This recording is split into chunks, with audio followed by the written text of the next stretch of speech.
Hello folks, this is Norm the teacher again, and it's time to teach you something else. And today's video is going to again be on my 1991 Mazda 626 2.2 liter engine. And today's topic is going to be on the half shaft, the driver's side half shaft. And I'm going to show you some things about the half shaft, as well as a special tool I made to take the half shaft out of the transaxle. When I say transaxle, I mean transmission. But a transmission is called a transaxle when it's front wheel drive and it's the wheels are driven by half shafts. So for one thing, why is it called a half shaft? First of all, here's a half shaft. Here's the half shaft I'm talking about. From here over to here. Now this, and now, why is it called a half shaft? It's called a half shaft because it basically drives one half of the car, one half of the front end of the car, the driver's side. Now, and then between here and the other half shaft is your transaxle, your transmission, and then there'll be another half shaft over here that drives the passenger side of the car. So it's half of the drive system, hence called a half shaft. Okay, now, what holds the half shaft in? The only thing that holds the half shaft in is this little tiny ring here. And it compresses.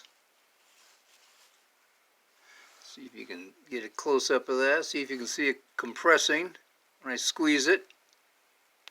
Yeah, there it is. Get my other camera on here so we can see it also. Squeeze it. Okay, that's the end that goes into the transaxle. And then there's a flexible joint here called a CV joint. And then there's a shaft.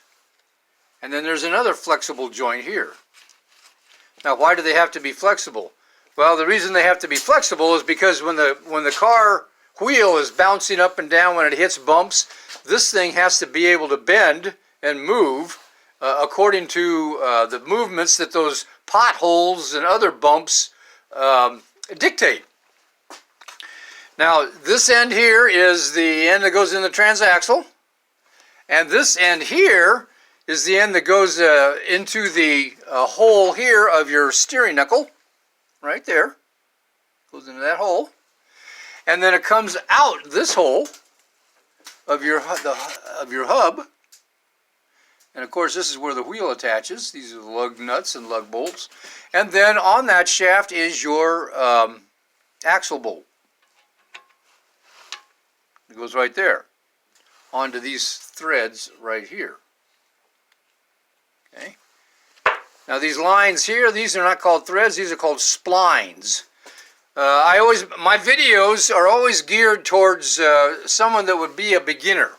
So if I explain some things that seem pretty simplistic to you, an experienced mechanic, keep in mind that I have in mind to be teaching the person who is a beginner and wants to get started on doing these things. Okay, now as far as the special tool, first of all, the way that you remove a transaxle is this spring here, this ring, clips into a little groove inside the transaxle. It doesn't take much force to pull it out, but you do have to have a tool to do it. One way to do it is to create a tool like this.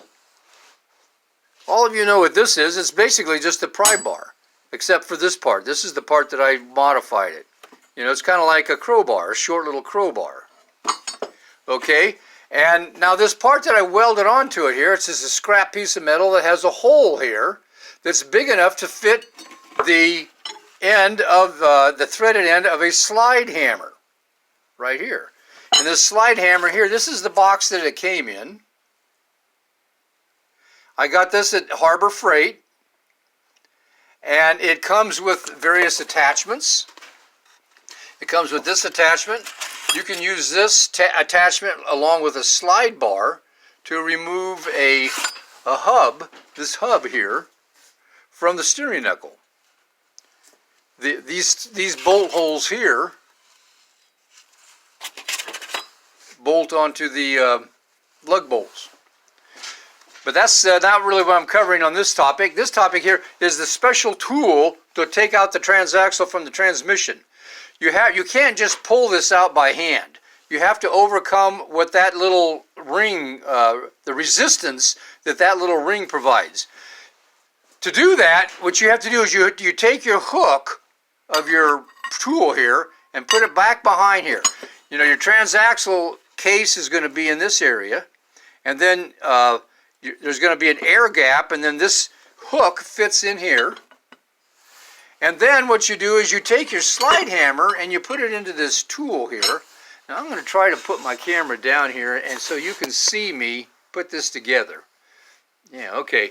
Now, the slide hammer, which is this device here, it goes into that hole. Well, first of all, this is one attachment that you get with the slide hammer. I have the camera here. Okay, you want to thread that on like this.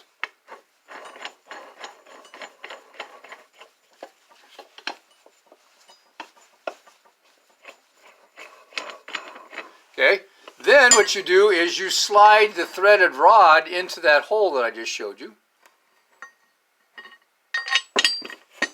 Needs to go a little further. Then here's another attachment that you get with this slide hammer. And I don't know if I mentioned it or not, but I got this slide hammer at Harbor Freight. Okay, right here. Is the camera getting that well? Yeah. And then my other camera's getting it. Okay, it's basically, it's just a bolt. It's a bolt that has a threaded cap. Okay. You put that on here like this.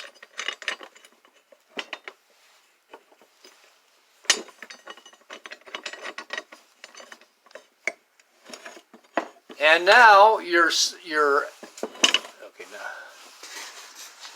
now the slide hammer is attached to the small crowbar right here. Okay. All right, then you put your hook on the back side, and then you just slide the hammer back and slam it against this raised area, and eventually that will pop this out of the hole. Now the hole that this shaft came from, I'm going to show you that. First of all, here's the car and here's the wheel well, driver's side.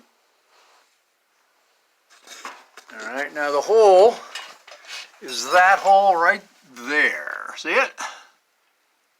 All right. Okay, that's where it came from. And when you pull this half shaft out, have an oil pan underneath, because you're gonna lose about 2 quarts, approximately 2 quarts, maybe 1.5 quarts of transaxle fluid. Okay, so you just slide this back. Now, as far as back to the half shaft, so you get the idea here. You just hook it back behind here. You may have to have a hammer to tap it a little bit in there. And then take your slide hammer and slide it back, knocking it out. Okay, so and here's what the special tool looks like put together. Get an angle here. Okay. Now, these bouts, these rubberized things here, they're called bouts. And inside those bouts is CV joint grease, and that's what keeps the mechanisms in here that rotate around each other and have friction with each other, keeps them well lubricated. And they, when I rebuilt the transmission on this car, I didn't have the regular type of CV joint clamp, which is what they look like here, and then here's another one here. It's best to use these types of clamps, and there's a special tool to put these on. You can probably get them at O'Reilly's. But when I rebuilt it, I didn't have that, so I just put this regular hose clamp on this end.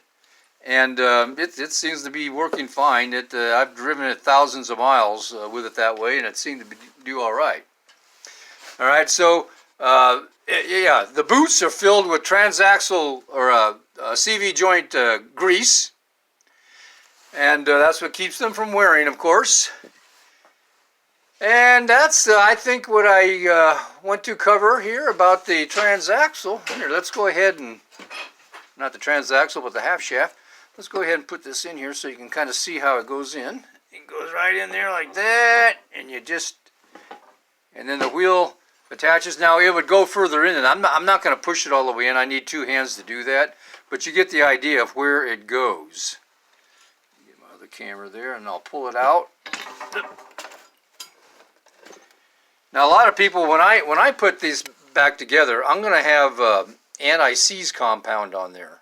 Some people just put them in dry, but I'm not going to. It makes it easier to take it off the next time if you do. Okay, let's see here.